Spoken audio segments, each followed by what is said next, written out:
Hi everyone, this is Veronica, and once again I'm here bringing you the schemes of Government of India. This is the part 5 of my government scheme series. There are already 4 videos, 4 parts of government schemes available on StudyIQ, and they are available in both Hindi and English. You can watch them if you have not, because they're going to help you a lot in your Prelims and Mains examination of 2018. So if you have any queries, you can mail me, and for my video updates you can follow me on Instagram and Facebook, and for the PDF of my this lecture you can get it on my Facebook profile. So guys, this is our channel StudyIQ, and if you're preparing for any government exam, lots of pen drive courses are available. You can call on our numbers or you can visit our site for the additional information. So today we are going to discuss these 5 schemes, and Ayushman Bharat program has 2 initiatives. We will discuss them in detail. We will discuss it for the prelims and from the mains perspective by the analysis of these schemes, and this is the part 5, and one more part will come, the part 6, and there I will discuss again some of the new schemes. I guess I'll discuss around 6 schemes in my next video also. So let's start. The first scheme here I have included is the Eklavya schools. It has been started by the Ministry of Tribal Affairs.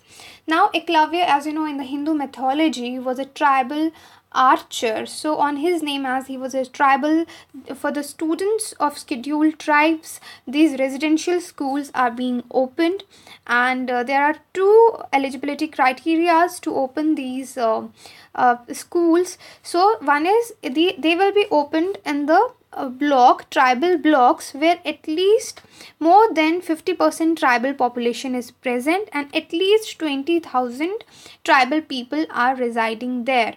So these will be at par with the Navodaya Vidyalayas. Navodaya Vidyalayas are successful central government school chains, and in these schools, Navodaya Vidyalayas were opened that students will be admitted here irrespective of their socio-economic background.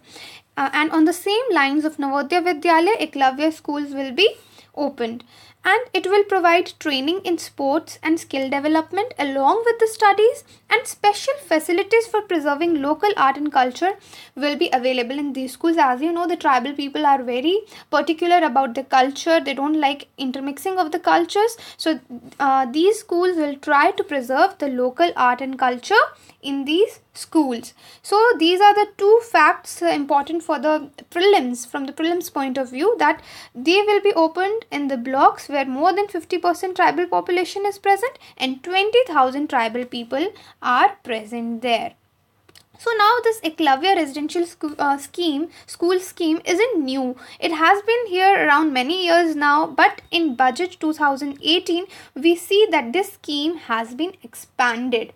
Okay, and more budget allocation has been given to this scheme. So when these schools were opened, they said that there will be capacity of 480 students in the school, and they were set up in states and union territories under the Article 275(1). Now you have to write in the comment box like what is this article. Let me give you a hint that this article comes under the 6th schedule of a constitution, and there we see that how the tribal area administration will take place, like in Assam, Meghalaya, Tripura and Mizoram. Rest for the whole information you can Google and write in the comment box. And next is the capital cost. It has been earmarked as rupees 12 crore with the provision to go up to 16 crore for the hilly areas, deserts and the islands. So this is about the facts of this for this scheme, and the objectives of these schemes were like physical and mental social development of the students, and special treatment and distinctive needs can be met for the students of 11th and 12th standard separately and 6th to 10th class separately. But now in the budget speech of 2018 we heard our finance minister saying that that the holistic development of education will be given to students from pre-nursery to 12th standard. So this is all about the facts, and now let's analyze this scheme. And analysis is very important. I'll give you some data about it.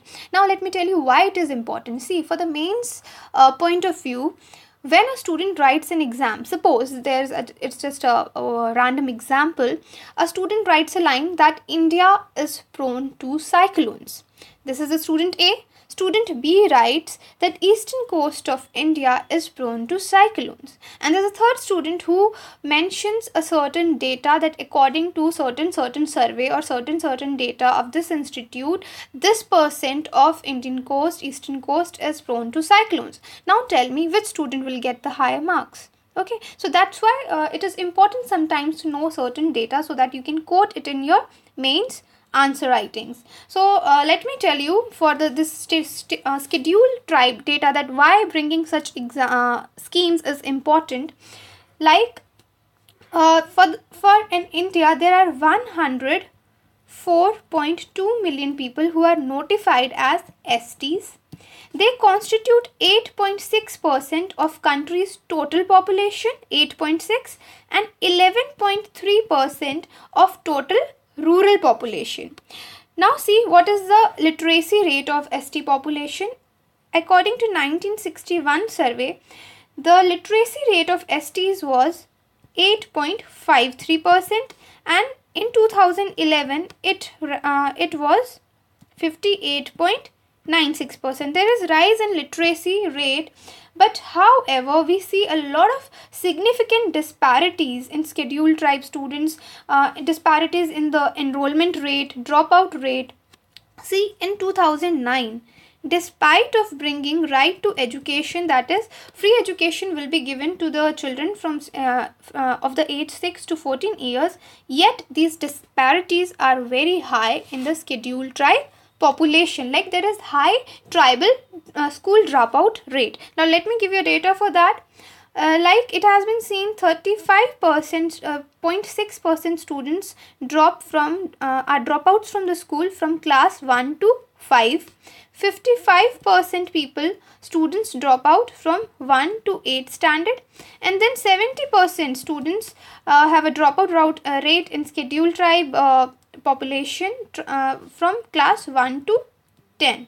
So this is according to a survey statistics of school education 2010 and 11. So you can see that yes, bringing such schemes we are addressing, government is trying to address the concerns of the scheduled tribe people.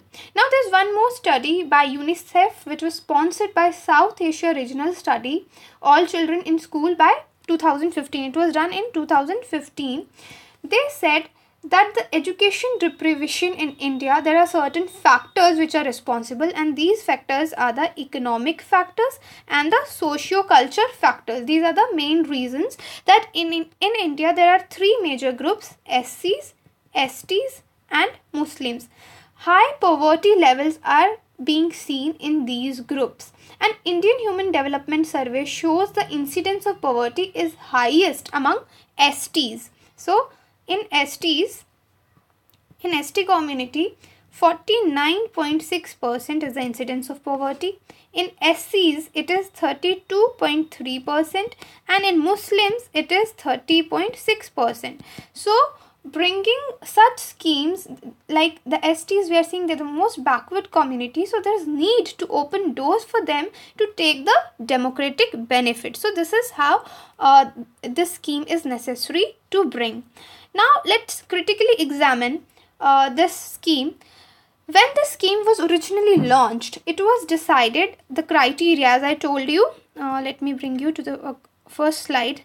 The criteria here is 50% in the budget speech of 2018. But earlier when the scheme was launched, this criteria was 25%, and now you have made it 50%. So you want to serve the community, but however you have made the eligibility criteria to open these schools more strict.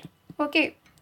Plus, there will be hardly any regions where more than 50% tribal population will be present. So, what could be the way forward for it? If you have made it a tribal tehsil, if you have opened these schools in the tribal tehsil, or already where the Eklavya schools are present, you have thought of strengthening them. However, let's see how the implementation goes for this scheme. This scheme might be important because elections are coming in the these states, like in Tripura. 18th Feb elections are there. In Mizoram, end of the year elections will be there. Meghalaya and Nagaland will also undergo elections soon. And for the fact, Mizoram is the state with highest ST population, that is 94.5%. Nagaland and Meghalaya, Nagaland has 86.5% ST population and Meghalaya has 86.1%, and in Tripura it is 31.8%. So this is all about this scheme. We have discussed according to the prelims point of view and the mains, like how you can analyze such schemes as they belong to education sector. So it can help you in essays, it can help you in your mains answer writing. Okay, so let's move towards the next scheme. So our next scheme is RISE, that is Revitalizing Infrastructure and Systems in Education scheme. So RISE aims to lend low cost funds to government higher educational institutions. So here we are talking about the education sector. Earlier we discussed a scheme for the schools, and now the scheme belongs to the higher education institution, where government is talking about giving low cost funds to government higher educational institution. That you need to remember. And the next thing is the total investment for this scheme is 1 lakh crore for the next 4 years.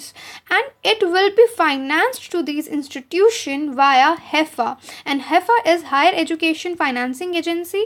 It is a non-banking financial company. It was brought up in around September 2016 by the cabinet. It was approved by cabinet. So this is all you need to remember about this. Now let's see the highlights for this RISE. And before discussing the highlights, let me tell you that while talking about the new initiatives launched for the education sector, this time the finance minister listed a number of amendments that are being launched in the sector for the growth of youth in the country. These schemes are aimed at for the growth of youth in the country. So government is actually planning to increase the digital intensity in the education sector. Like they said, technology is the biggest driver in improving the quality of education. Plus technology will be the biggest driver in improving quality of education. So here the government is proposing to increase the digital intensity in education and move gradually from blackboard to digital boards. This is what is aimed under this program under this scheme of RISE. So let's see the highlights. As I already told you, infrastructure will be given the highlights. Revitalizing of the infrastructure of higher education will be of prime importance. And next I told you of HEFA, that all the finance will be via HEFA, that is Higher Education Financing Agency. It from its restructured view. And then HEFA actually it was created to maintain the fiscal discipline among these higher education institutions. Like they tried here not to give the budgetary grants to the higher education institution, rather loans will be given to higher education institutions so that they will rise rupees 1 trillion. It is estimated that rupees 1 trillion will be rise for the purpose. Okay. And now under this HEFA was granted a budgetary allocation of rupees 250 crores, that you need to remember. This is for this year, financial year 2019, and for the next year it is envisioned to increase up to 2,750 crores. So let's see how it works. And for the HEFA, it's the first time, so we need to keep a close watch over HEFA, that significantly the mechanism by which HEFA raise funds and capacity building of institutions, how it will take place, it needs to be closely watched. So this is about the fact systems for this scheme. Now let's analyze this a little bit, the budget analysis over the education sector. For this year, how is the budget for allocation for the education sector? It is rupees 85,010 crores, okay, for 2018 to 19 financial year. But this is less than 4% increase from previous year's estimate, because government did not have enough fiscal room. And moreover, after such schemes, government is thinking to merge many school schemes in future. This has yet not happened, but yes, they are talking to merge many school schemes. Like you can see, even the cess has been increased, which was earlier 3%. Now it has been replaced 4% for education and health cess. And it is estimated that 11,000 crores will be increase, revenue will increase. So this is how the fund distribution looks. And for the school, it is from this 85,000 crores, 50,000 crores is for schools and 35,000 crores is for higher education institution. Though we are talking about to increase the quality of education, but we see that there is a reduce and cut in the budget from the last year in the education sector. Like, despite here we talk about there's a education push, digital education push, but the budget has been reduced for the e-learning systems. Like for the last year it was 518 crores and this year it has been 456 crores.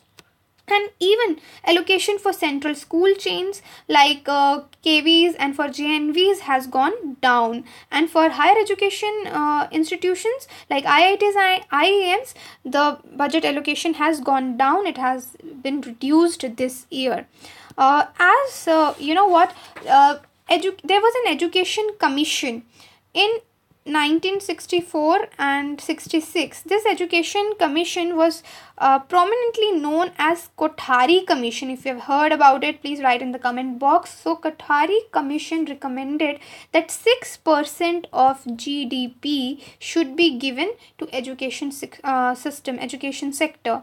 But however, this has never been achieved. Even this government has completed almost completed its 5 years, but this 6% of GDP has never been achieved for the education sector. So this is about this scheme, and the analysis for you has been done. And let's move to the next scheme. So the next scheme is very important and very amazing scheme for the researchers and students who have completed their masters and want to go for research and PhD. So this is Prime Minister's Research Fellow Scheme, PMRF. It is under the Ministry of Human Resource and Development. Now see why it is so interesting, because here 1,000 best students who have completed or are in the final year of their BTech or master's degree in science and technology streams will be given an opportunity for admission in PhD programs in the prominent institutions, reputed institutions of India like ISC, IITs, NITs, ISERs, etc. And worthy thing about this fellow is the fellowship. For this program is the fellowship. Like, you know, for the PhD there are 5 years. So for the first 2 years, a fellowship of 70,000 will be given to the students, these 1,000 students. And then for the third year, the fellowship will be increased to 75,000. And for the last 2 years, it will be 80,000. Okay, so this is really amazing and it will boost research in India. And even after the monthly fellowship, a grant of 2 lakh will be provided to each of the fellows for the period of 5 years. So these 2 lakh is for the 5 years term to each fellow, because this is given to participate in international research conferences and so that our scholars could present their research papers in the international conferences also. And this benefit will be extended to 3,000 fellows for the period for the 3-year period beginning, and it is beginning in 2018 to 19. Now there's a very this scheme is very significant. What is the significance of this scheme? Let me tell you. I made a video on there was a video of mine on Global Innovation Index, and we have seen there that India ranks very low in this index. And there in that video I talked about the concerns, that what are the major concerns, why our researchers are moving away. One of the biggest problem was the brain drain and the lack of opportunities and the funding. But now government is trying to address this scheme by funding the researchers and keeping the best of the talent in our country only, so that our students don't move away from India. So this scheme will actually help tapping talent pool of country for carrying out research indigenously in cutting edge science and technology. So it will help us to retain our talent in our country only. The total cost of rupees 1650 crore for a period of 7 years has been estimated, has been funded for this program. And the Prime Minister has also said that it is important, that innovation and technology is very important for the progress and development of the nation. And one of the more other concerns that I discussed in this video, Global Innovation Index, was that what usually happens for the research, that why we lack in innovation here, because there is a lot of problem in academia for the researchers, the funding problem, and most of them the projects are funded by the foreign universities, foreign institutions, and they try to cater their nation's interest. Okay, so they don't see that what India needs, what kind of research should be taken, should take place in India, what are the concerns for this country. They try to promote obviously their country's research projects, and they take up our students for such research. But now as the funding will increase, it will help to retain the best minds in our country only, and they will try to prioritize our nation's concerns and our nation's research project. Okay, and by this way we are tapping talent pool, we are trying to move towards indigenous research, we are stopping the brain drain, and retaining best researchers can help increase our institutions rankings worldwide, and it will help us to attract better talent. Best minds will work for national concerns. Okay, so this is really an amazing scheme. And now the next scheme is Ayushman Bharat program. So now this Ayushman Bharat program, the government has announced two major initiatives. Under the Ayushman Bharat program, two major initiatives are there. What are they? Let's see. These are Health and Wellness Center, National Health Protection Scheme. We will discuss them one by one, both of these initiatives. But first of all, let's see. The program is aimed in making interventions to address health holistically. So once again, let me tell you, there's a video of mine on Max Hospital issue. But under this issue, Max Hospital issue, I have tried to discuss the health sector problems in India. Okay, so there we have discussed the problems and we have raised concerns for the health sector in India, and those concerns are somewhere addressed in Ayushman Bharat scheme. So now when you see the older videos where we have discussed the problems, concerns and way forward, and then the government schemes are coming, new schemes are coming, trying to address those raised concerns. So you have a lot of material to write for the health sector and education sector in the mains and the essay. So please keep an eye and stay tuned to our channel. Anyway, so let's see here that here the government is trying to address health holistically in primary, secondary, tertiary care system. So what is this primary? This is the first level of contact between the individual, families and the health system. Then there is a secondary health care system, and in India it is a district hospital and community health centers which are referred by the primary, from the primary stage to the secondary to the district hospitals and community health centers. And then there is tertiary care system, that is the ICUs and the advanced diagnostic systems, that is known as tertiary care system. You need to remember this. Now we'll discuss this one by one. Sorry.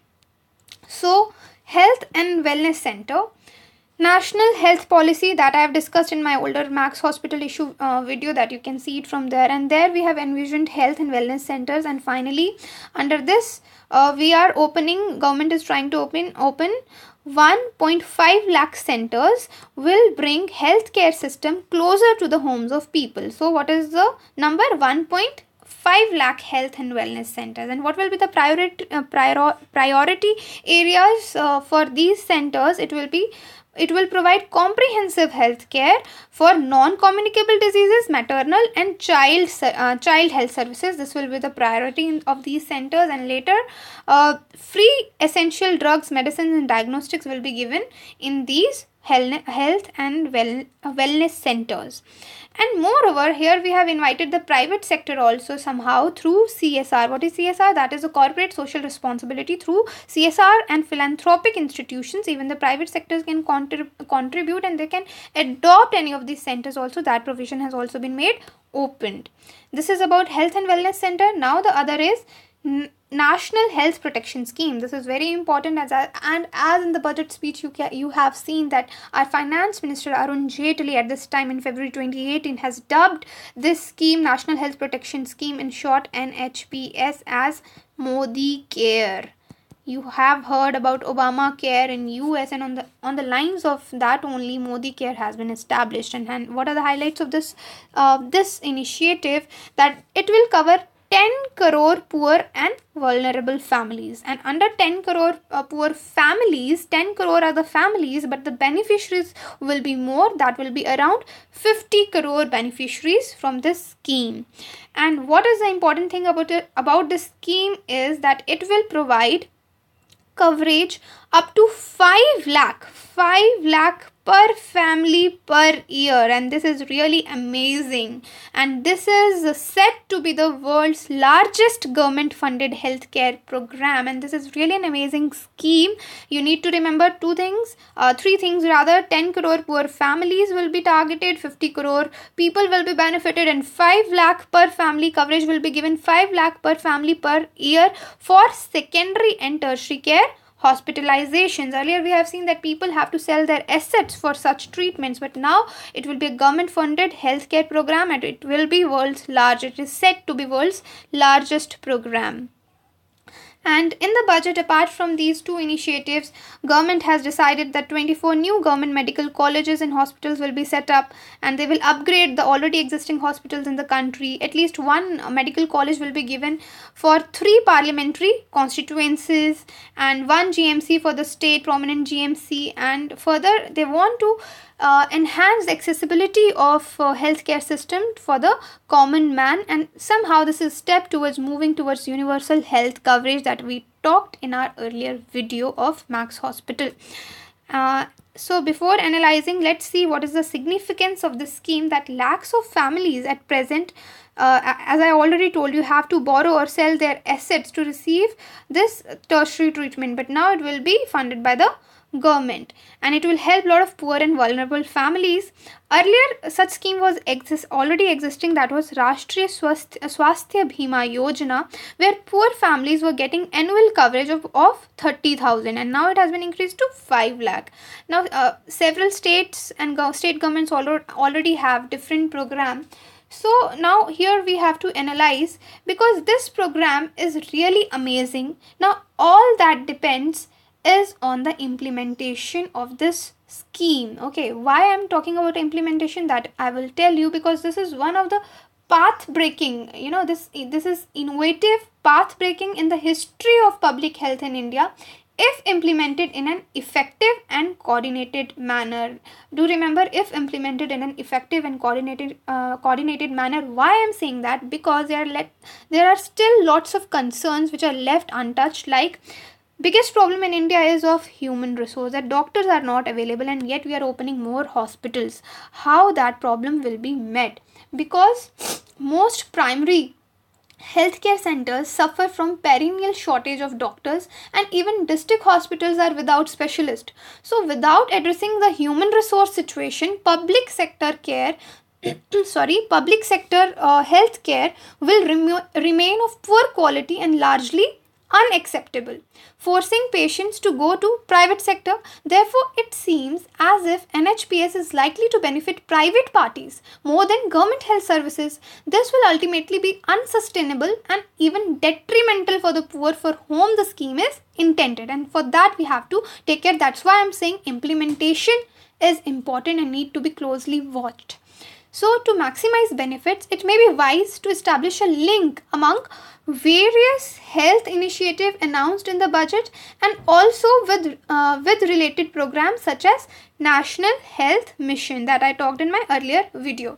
So clarity is also needed somewhere on what services will be provided by government health facilities, and for which conditions patients will have to use private parties, and what mechanisms are being thought of. So there is a need for uniformly pricing systems for various health interventions, and including diagnostics and medicines, and making them transparent by displaying them in hospital premises. So which is why the theme of healthcare for the poor and underprivileged in this budget sent out positive signals on many fronts. The initiatives launched under Ayushman Bharat scheme, for instance, will play a critical role in helping the country meet its social development goals. However, the central government needs to collaborate successfully with state governments and industry. Remember, the state governments and industry, besides focusing aggressively on the operational and implementation aspect of these initiatives. So this is all about this scheme. Now let's move to our next scheme. So the schemes we have just discussed, we have already talked about the education sector schemes, then we have talked about our health sector schemes. Now there are the farmers. We have seen a lot of protest and the problems our farmers underwent, because farmers, when there is no rain, farmers suffer. When there is excessive rain, farmers suffer. When there is good rain and good productivity, again the prices of the products of the cultivars go down, and again the farmers suffer. So yes, we need to address this issue, and somewhere government has tried to address under this scheme Operation Green. So what is this Operation Greens? The goal of the scheme is to double the farmers' income by the end of year 2022. And how they want to double? First of all, there is a budget allocation of rupees 500 crore. Okay, and what they are trying under this scheme is, like in India, most of the farmers grow top is tomato, onion, potato. So to reduce the fluctuation in the pricing of these top, the scheme has been launched. So you know the scheme budget allocation is 500, and it is to reduce the major purpose of this scheme is to reduce the fluctuation of pricing of onion, tomatoes and potatoes. The scheme has been launched.